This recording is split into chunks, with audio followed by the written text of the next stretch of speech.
जय गुरु जी संगत जी। संगत जी, गुरु जी कहते हैं कर्मों का हिसाब यहीं के यहीं इसी संसार में हो जाता है। जैसे इसको समझाने के लिए वे हमें एक कहानी सुनाते हैं। एक सेठ जी बहुत ही दयालु थे, धर्म कर्म में यकीन करते थे। उनके पास जो भी व्यक्ति उधार मांगने आता वे उसे मना नहीं करते थे। सेठ जी मुनीम को बुलाते और जो उधार मांगने वाला व्यक्ति होता उससे पूछते कि भाई तुम उधार कब लौटाओगे, इस जन्म में या फिर अगले जन्म में। जो लोग ईमानदार होते वो कहते सेठ हम तो इसी जन्म में आपका कर्ज चुकता कर देंगे। और कुछ लोग जो ज्यादा चालाक व बेईमान होते वे कहते सेठ जी हम आपका कर्ज अगले जन्म में उतारेंगे।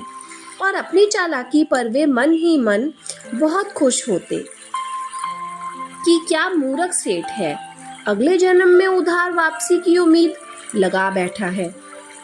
जो जैसा कह देता मुनीम वैसा ही बही में लिख देता। एक दिन एक चोर भी सेठ जी के पास उधार मांगने पहुंचा। उसे भी मालूम था कि सेठ अगले जन्म तक के लिए रकम उधार दे देता है। हालांकि उसका मकसद उधार लेने से अधिक सेठ की तिजोरी को देखना था। चोर ने सेठ से कुछ रुपए उधार मांगे। सेठ ने मुनीम को बुलाकर उधार देने को कहा। मुनीम ने चोर से पूछा, भाई इस जन्म में लौटाओगे या अगले जन्म में? चोर ने कहा, मुनीम जी मैं यह रकम अगले जन्म में लौटाऊंगा। मुनीम ने तिजोरी खोलकर पैसे उसे दे दिए। चोर ने भी तिजोरी देख ली और तय कर लिया कि इस मूर्ख सेठ की तिजोरी आज रात में उड़ा दूंगा। वो रात में ही सेठ के घर पहुंच गया और वहीं भैंसों के तबेले में छिपकर सेठ के सोने का इंतजार करने लगा। अचानक चोर ने सुना कि भैंसें आपस में बातें कर रही हैं। चोर भैंसों की भाषा ठीक से समझ पा रहा है। एक भैंस ने दूसरी से पूछा, तुम तो आज ही आई हो ना बहन? उस भैंस ने जवाब दिया, हाँ आज ही सेठ के तबेले में आई हूँ। सेठ जी का पिछले जन्म का कर्ज उतारना है। और तुम कब से यहाँ हो?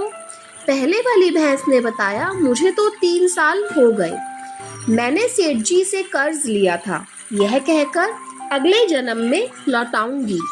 सेठ जी से उधार लेने के बाद जब मेरी मृत्यु हो गई तो मैं भैंस बन गई और सेठ के तबेले में चली आई। अब दूध देकर उसका कर्ज उतार रही हूँ। जब तक कर्ज की रकम पूरी नहीं हो जाती तब तक यहीं रहना होगा। चोर ने जब उन भैंसों की बातें सुनी तो होश उड़ गए और वहां बंधी भैंसों की ओर देखने लगा। वो समझ गया कि उधार चुकाना ही पड़ता है, चाहे इस जन्म में या फिर अगले जन्म में उसे चुकाना ही होगा। वह उल्टे पांव सेठ के घर की ओर भागा और जो कर्ज उसने लिया था उसे फटाफट मुनीम को लौटाकर रजिस्टर से अपना नाम कटवा लिया। इसी तरह हम सब इस दुनिया में इसलिए आते हैं क्योंकि हमें किसी ना किसी से कर्ज लिया होता है जो हमें उसे वापस देना होता है।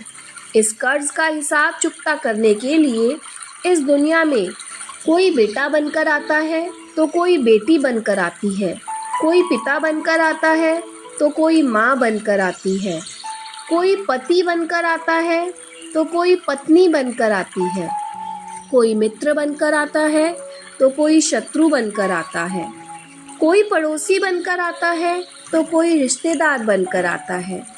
चाहे दुख हो या सुख, हिसाब तो सबको देना ही पड़ता है। ये प्रकृति का नियम है। तो संगत जी, हम अगर किसी को कर्ज देते हैं या किसी से कर्ज लेते हैं तो कहीं ना कहीं वो किसी जन्म के हमारे कर्म होते हैं जो हमें चुकाने होते हैं। तो जय गुरु जी संगत जी, शुक्राना गुरु जी।